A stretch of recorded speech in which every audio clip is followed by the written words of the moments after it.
Laura never expected her quiet Thursday evening in Oregon to turn into a moment that would shake her heart. But life has a way of surprising people when they least expect it, and that night began with something as small as the soft thud of a bedroom door closing upstairs, a sound that normally meant nothing, but this time felt different, deeper, heavier, almost like the house itself had taken a breath it didn't know how to release. And when Laura paused halfway through washing the dinner dishes, her heart reacted before her mind did. As if some invisible string between her and her son had pulled tight, she turned off the sink and listened, wondering if she imagined it, wondering if maybe Ethan was just tired from school. But the air in the house carried a kind of nervous silence that made her chest tighten. Ethan had been quiet for weeks, a shadow of the boy who used to talk about everything from school projects to basketball practice. A boy who once ran through the house with open laughter, but lately he walked as if he was moving through water, slow, unsure, heavy with thoughts he never voiced. And while she tried to understand him, she also feared pushing him too hard, because being a mother of a 16-year-old meant trying to balance love with caution, hope with patience, and fear with strength. But tonight that balance felt like it was slipping from her grasp, so Laura wiped her hands, dried them on a towel, and began walking toward the staircase with steps that grew slower the closer she got to the top, her mind replaying small moments she had ignored.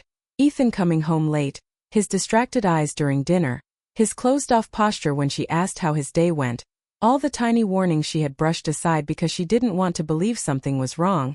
She reached the hallway, the lights dim, the air still and soft, as if the whole world was holding its breath with her. She stopped outside Ethan's room and lifted her hand to knock, but hesitated because she didn't want to sound like she was interrogating him.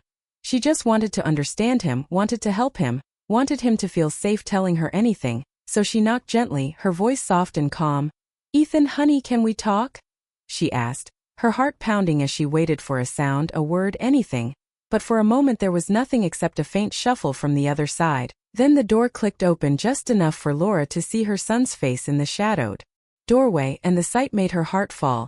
His eyes were red, not in anger but in the way someone's eyes turn after holding tears for too long. His breath shaky like he had been running even though he hadn't moved from the room. And in his hand was a crumpled envelope with her name written in messy handwriting that looked rushed, scared, unsure. She felt her stomach twist because instinct told her this envelope held something she wasn't prepared to read, something that would explain the quiet tension she had been sensing in him. "What is that?"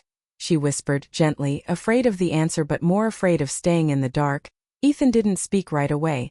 Instead he lowered his gaze like he couldn't bear looking at her, and when he finally lifted the envelope toward her, his fingers trembled. Laura took it with slow hands, her heartbeat loud in her ears, and as she opened the folded letter inside, she felt the world narrow around her, everything fading except the words printed on the page, words from the school, words telling her that Ethan had been skipping classes for 2 whole weeks, words saying the school had tried calling, that they were concerned, that they needed to schedule a meeting. For a moment she couldn't breathe, not from anger but from fear so sharp it felt like a cold hand gripping her heart. She looked up at Ethan, her eyes wide with shock and worry. Why didn't you tell me?" she asked. Her voice soft but trembling. Ethan swallowed hard, his throat tight, his expression filled with guilt, sadness, and something deeper she hadn't seen before. "Mom, I messed up," he whispered, and those 3 words held so much weight she felt her knees weaken. She stepped inside his room, the soft midnight light falling across his messy desk, scattered books, and the hoodie he had tossed on the floor, but her focus stayed on him, on the pain in his eyes, on the way he held himself like he was trying to stay strong but was moments away from breaking. She wanted to pull him into a hug, to make everything better. But something about his posture stopped her. Something told her that the truth he carried was fragile, and if she touched him too soon, it might shatter him completely. Before she could say anything more, Ethan whispered in a voice barely holding itself together, "There's more." And the words sliced through the room like cold wind, leaving Laura frozen, her heart accelerating with a fear she didn't want to admit aloud. She felt the space between them stretch wider, a silence filled with questions that had no answers yet, a silence that made her feel like she was standing on the edge of a cliff she never saw coming. And in his eyes she saw not rebellion, not carelessness, but something far more heartbreaking, shame, exhaustion, and a secret he had been carrying all alone, a secret that had slowly been crushing him from the inside. And now finally, he was too tired to hide it anymore. His lips trembled as he looked at her. his chest rising and falling with unsteady breaths. As if saying the next words would cost him every bit of strength he had left, he stepped back, wiping his eyes quickly but failing, the tears returning faster than he could stop them, and Laura felt her own heart breaking piece by piece as she waited for him to speak, waited for him to trust her with a truth she wasn't sure she was ready for but knew she needed to hear.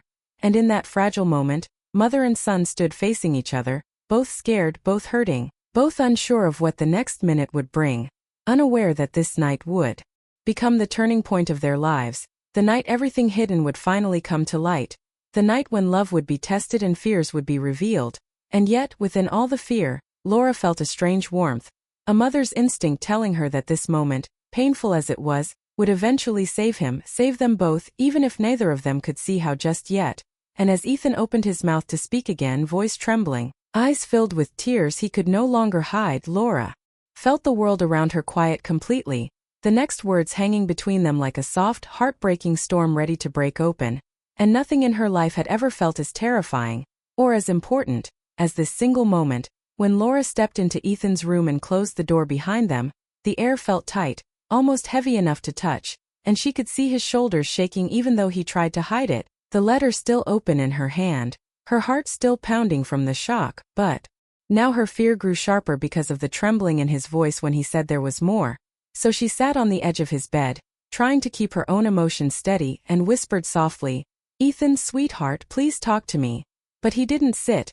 He paced the room like a storm trapped inside him, running his fingers through his hair, breathing fast, holding himself like someone trying not to fall apart. And Laura watched him with a mother's mix of fear and love, wanting to stop him, wanting to help, but knowing she had to let him speak when he was ready. Finally he stopped near his desk, stood with his back to her, and said in a low, painful voice, "Mom, I didn't skip school because I wanted to."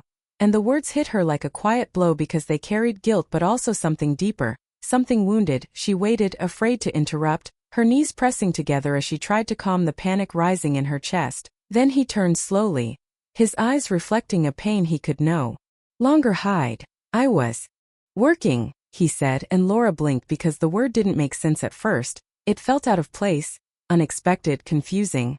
"Working? Ethan, why would you need to work?" she asked, her voice soft but shaking, and he took a deep breath like he was preparing to tear open a secret he had held too long. "Because you're tired, Mom," he said finally, his voice breaking in the middle. "You think I don't see it, but I do. You work 2 jobs, you come home late, you don't buy yourself anything, you sit in the kitchen at night staring at bills when you think I'm asleep, you try so hard to hide it, but I see it, I see everything." And each word hit her harder than the last, not because she was ashamed, but because she never imagined her son had been watching her that closely, carrying her burdens in silence, and suddenly her throat tightened with guilt she had never felt before. Ethan continued, his voice growing unsteady. "Coach told me his cousin needed help at the store, said it would be easy cash, and I knew skipping school was wrong, I knew it, but I kept thinking if I could help you, if I could bring home even a little money, maybe you wouldn't be so stressed." He paused as tears filled his eyes. "I thought I could fix it," he whispered, and Laura felt her heart crumble because she never wanted him to feel responsible for her struggles, never wanted him to carry the weight she had been fighting to protect him from. She stood slowly, walked toward him, but he stepped back, wiping away tears quickly even though they kept coming. "I didn't want you to know," he said with a shaking voice. "I didn't want you to think I was failing or giving up on school. I just didn't know what else to do." Laura tried to speak but her voice refused to come out. Everything inside her felt tangled, love, fear, guilt, heartbreak all swirling in one painful wave. Ethan paced again, his breath uneven. "Then today I got caught," he said. "The assistant principal asked why I'd been gone and I didn't have an answer. They sent the letter and I knew you'd see it and I knew I messed up everything." His voice cracked and he sat on the edge of the bed, burying his face in his hands. "I tried to be strong but I couldn't, I failed you." The words stabbed through Laura's chest and she moved quickly, kneeling in front of him even though her own knees trembled.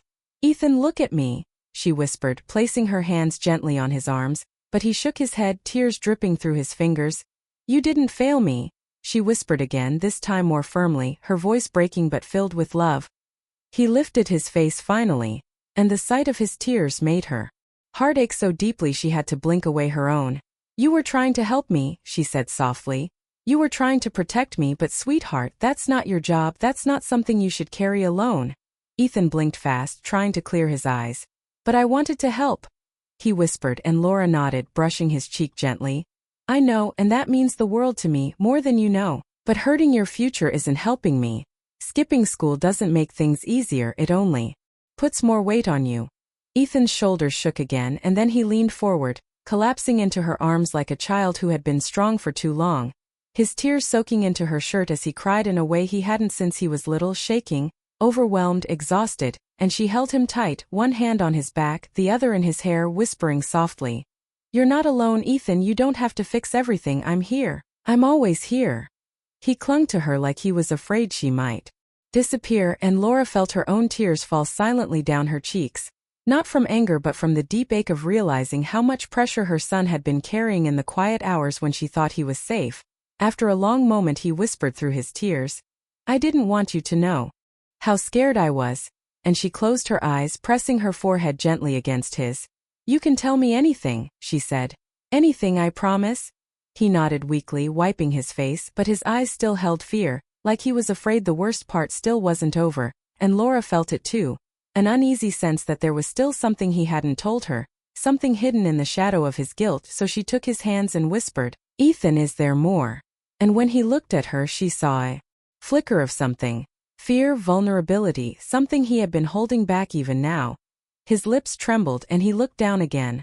Mom, I didn't just skip school because of work, he whispered, and Laura felt her heart twist again, not knowing what truth waited next, but knowing she had to stay calm, stay strong, stay soft, because he needed her more now than ever before.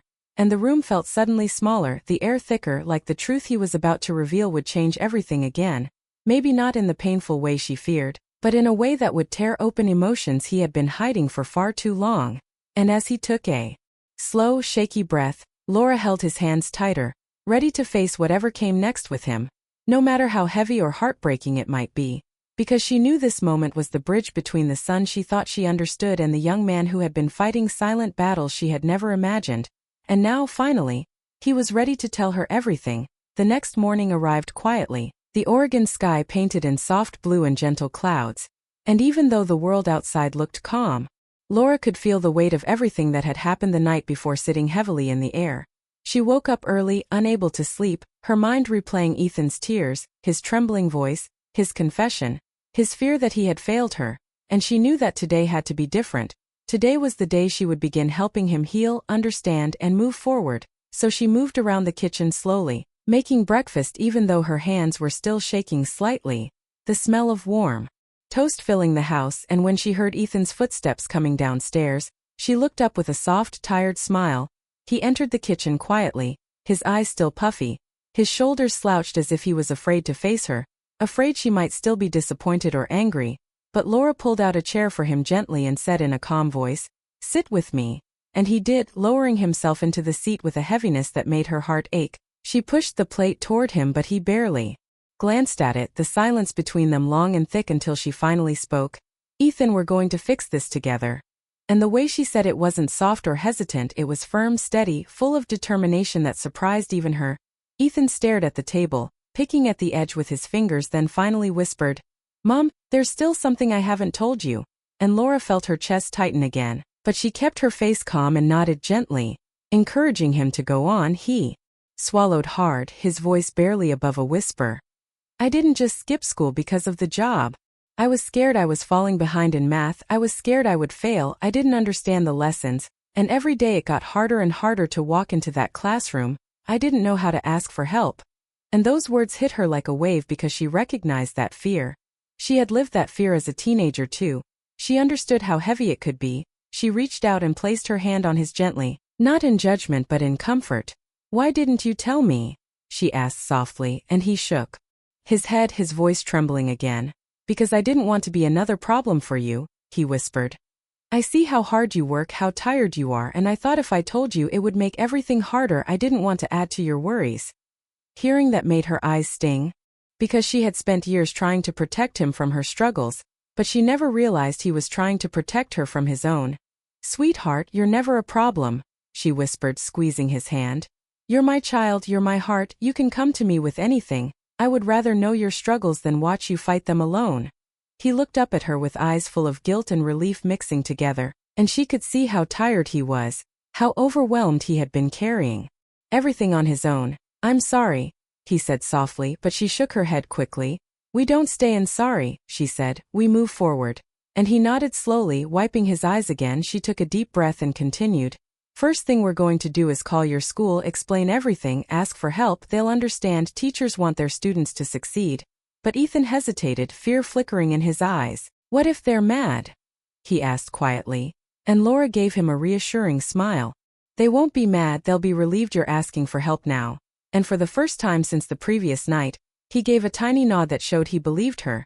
Even if only a little. Then she continued, second, we'll get you a tutor, someone who can explain things slowly, clearly, someone who makes you feel safe asking questions. And this time he nodded more confidently, the idea giving him a small spark of hope. She could see it in the way his shoulders lifted just a bit, lighter than before. And third, she said, touching his cheek gently. No more secrets, no more carrying things alone. You talk to me, even if it feels hard or scary. Ethan swallowed hard and nodded. I promise, he whispered, and she smiled warmly, feeling something inside her settle, something that had been shaking for weeks, maybe months, now calming for the first time. After breakfast they sat together at the small round table, planning the next steps. Laura wrote down the number she needed to call, the meeting she needed to arrange, and Ethan watched her with an expression that mixed gratitude with lingering worry, as if he still couldn't fully believe she wasn't angry. But every time he looked uncertain, she reminded him with a gentle smile or a soft touch on his shoulder that they were now on the same side, working toward the same goal. Later in the afternoon, Laura called the school and set up a meeting with his teachers, explaining the situation honestly but without blame, and to her relief, the staff responded with kindness, understanding, and support, promising to help Ethan catch up and offering tutoring resources. And when she told Ethan that everything was arranged, his eyes softened, his shoulders relaxing for the first time in weeks. After that she drove him to the store where he had been secretly working, wanting to thank the coach's cousin for giving Ethan a safe place but also to let them know that he wouldn't be coming anymore during school hours. The conversation was simple and respectful, and as they walked back to the car, Ethan exhaled deeply, like a heavy weight had finally lifted off his chest. The sun was setting when they arrived home, the orange light filling the living room and making the space feel warm, peaceful, almost healing. And as they sat together on the couch, something gentle passed between them, a silent understanding that they had survived a difficult moment, a moment that could have pushed them apart but instead brought them closer. Ethan leaned his head lightly on her shoulder, a gesture he hadn't done in years, and Laura instinctively wrapped her arm around him. Thinking of the little boy he used to be and the young man he was becoming, she felt grateful, not for the pain he had gone through, but for the honesty that finally brought them to this moment. Mom? He whispered softly, breaking the quiet. Thank you for not giving up on me. And Laura turned slightly, pressing a soft kiss to the top of his head. Never, she whispered. I'll never give up on you. The room felt brighter then, filled with a quiet warmth, the kind that comes after a storm finally ends, and Laura knew in her heart that this experience, as painful as it had been, had given them something precious. A deeper bond, a new trust, a stronger connection, and a promise that from now on, they would face everything together side by side with honesty, patience, and love. As the last light of the day faded and the house settled into a calm evening quiet, Laura looked at her son, his eyes half closed in tired comfort, and she felt a hope so gentle and deep it brought tears to her eyes, because this moment, born from fear, mistakes, and tears, had become the moment that would carry them into a better future, a future where neither of them walked alone.